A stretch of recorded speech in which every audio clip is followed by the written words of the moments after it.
morning, Mr. Rodder's neighborhood. Well, it's another fine day for a perfect little episode of Mr. Rodder's neighborhood.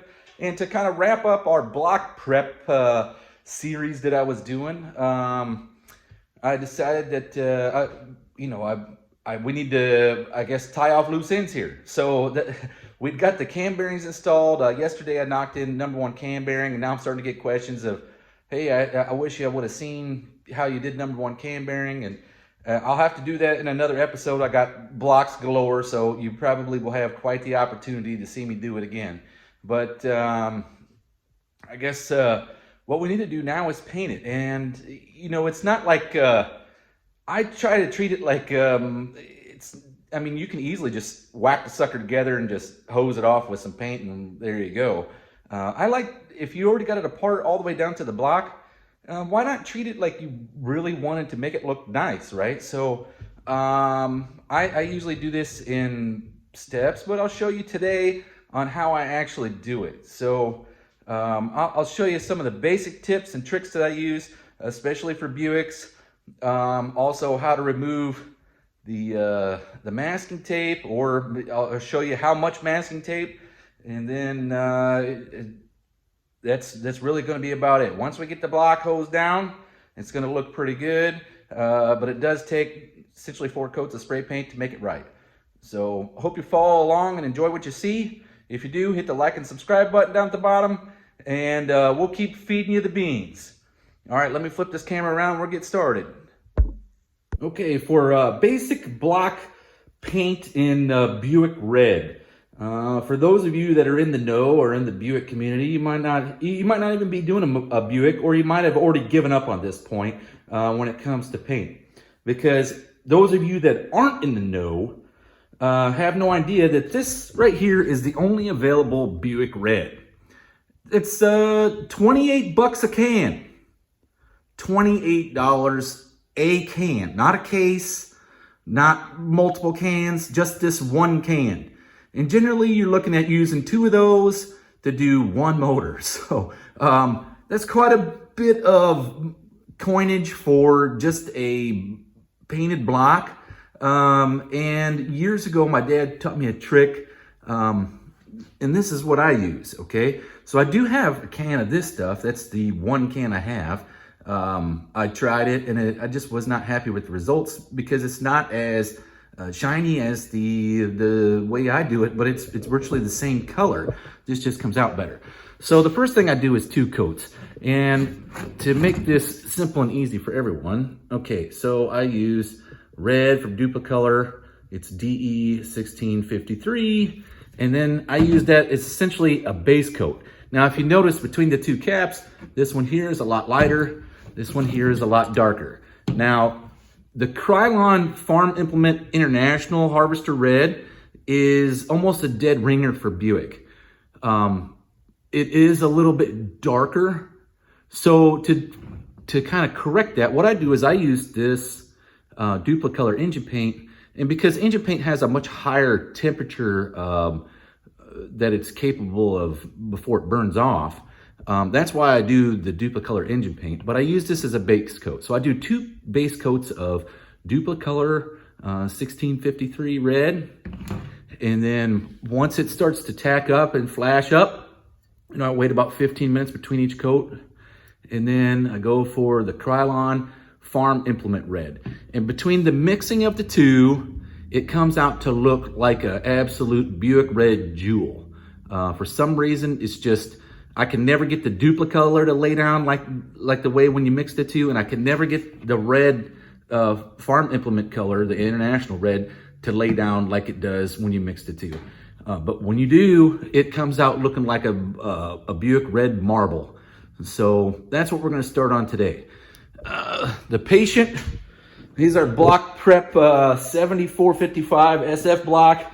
It's now got the cam bearings in it and all the plugs in the block. And what I do is I normally tape it up to where you can't really paint any of the machine surfaces that you're concerned about, right? Like, see, if you spray here, no big deal. This is an actual head gasket underneath, so it doesn't matter. It's going to be showing. And that's one thing I hate about the Buicks And another thing that, you know, that Buick guys probably are aware of, but these ledges here are normally exposed, right? And from the factory, they painted the whole engine completely assembled. And then they just fogged it Buick red. Gaskets, every bit of it, right? But it causes, because this is just virtually one coat of paint, they pit right here really bad. And this is where your block stampings are, right? If you look, this one says SF. Okay, then it has some of your partial VIN and what application it came in, right? Like, and I told you that I'm going to use this as a stage 1 block. The SF is really just arbitrary. It's out of a full-size car. My original SS block is long gone with holes in the pretty much in the side of the motor. And it probably could have been repaired, but in 1977, 78, it really just wasn't worth it. So, because there was, these 455s were still being made. They were virtually everywhere. But, so I take some old head gaskets and land down here because it's so hard to tape this area off around these contours. You have no idea where everything is going to be at. You can kind of follow the rust line on the block from the previous, but I just do it as is. Okay, so we're not ready to paint yet, but we just got her somewhat taped up. And I was going to show you a quick trick that I use because, as you can see, it would take forever for me to get this edge right. You know, I could sit here and work at it all day to try to get the perfect line, or run the tape across here and then a bunch of pieces and make a net or whatever. But in reality, what I'm going to show you is the quickest and easiest way. All right, you grab your handy dandy tool here, which is your perfect gasket making, we'll call it ragged out screwdriver that's broken on the tip. And it's not good for anything else, but I just follow along.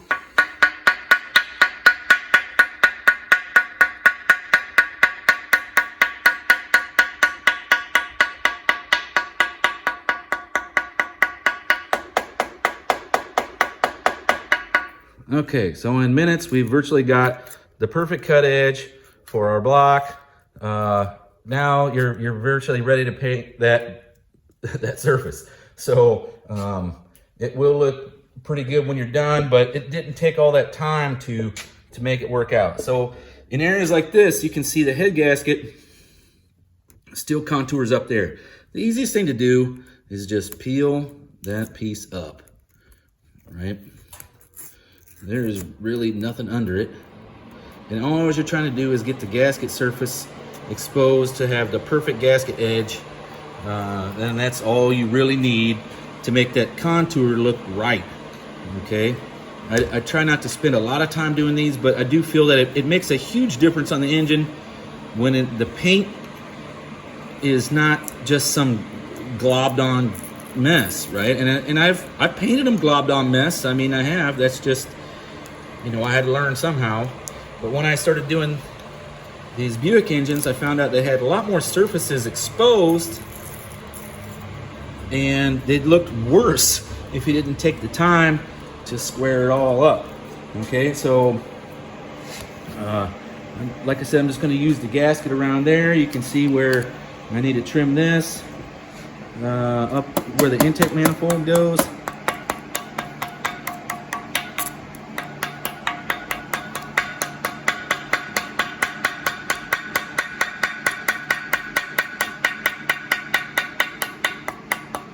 Now just remember to use a soft plastic handled screwdriver, and this will work out just fine.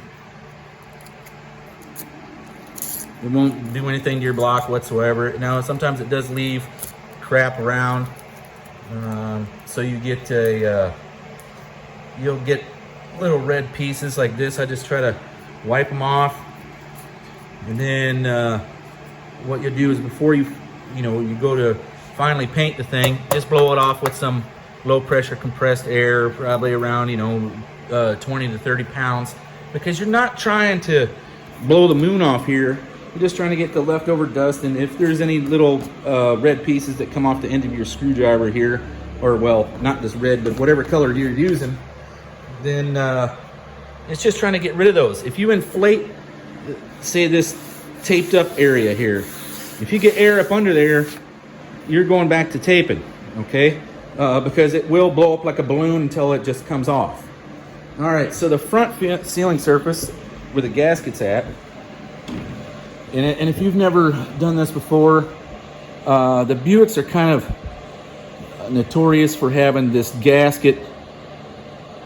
It's in some weird spots. It like literally overhangs here by quite a bit. Well, actually, here's not too bad, but on these surfaces, it'll overhang and it'll leave these spots. Like, see this here? You can see where the gasket outline actually was on the block, but yet then you got some gasket jumps up here, and I don't even try to take the time to take that off. I just paint the whole dang thing, right? And then the only thing I'm doing is keeping paint out of the main bearing area, the cam bearing, and it will seal up around that. If you're concerned about it, knock some of it off with a razor blade, and it will be good to go. But so we got our intake manifold surface and our cylinder head surfaces ready for paint. And we just need to flip things over and knock the bottom of the block out. And I'll do that here real quick, and we'll get back to recording. Okay, our block is cock locked and ready to rock. We've already checked our headspace and timing for you gunners out there. And we're gonna go ahead and add some of this duplicolor engine paint, the 1653 red.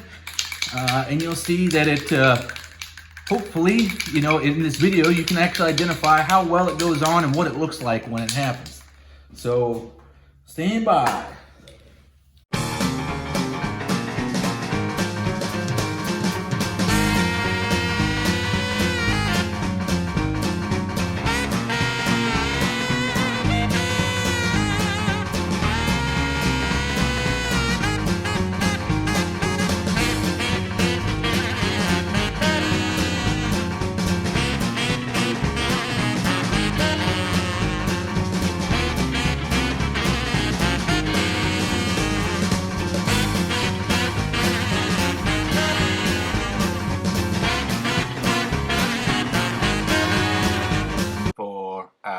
Later.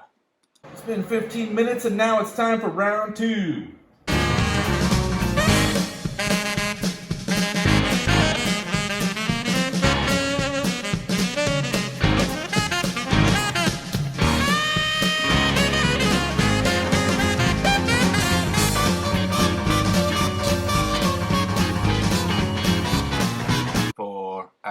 Later.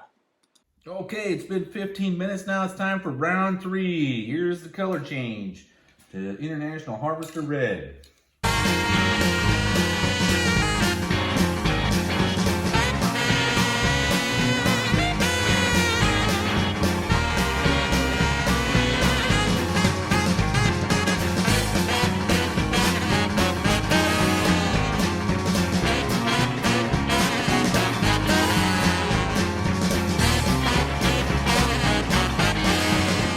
4 hours later. All right, folks, now it's time for round 4. It's been drying for about 15-20 minutes now.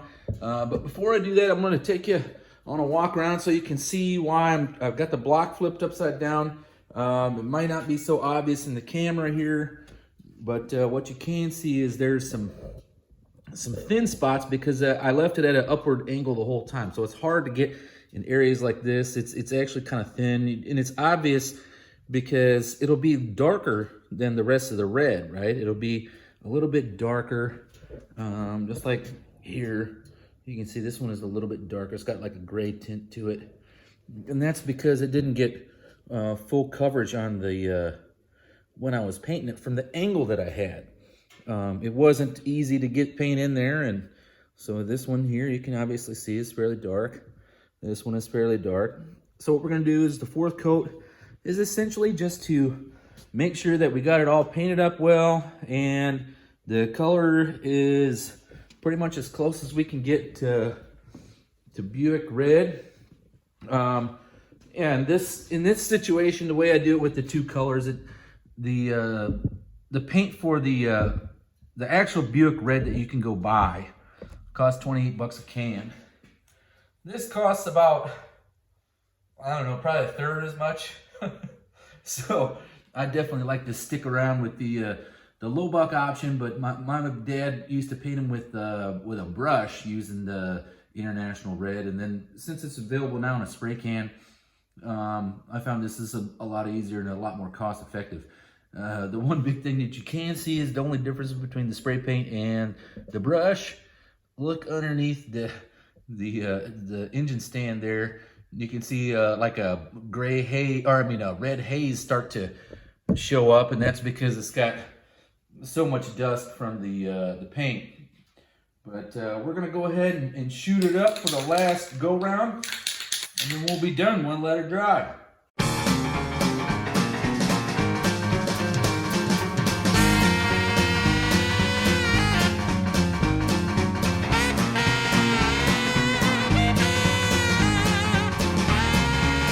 Okay, now since you got the bottom of the block really good, time to flip her over. Get that last coat on the top.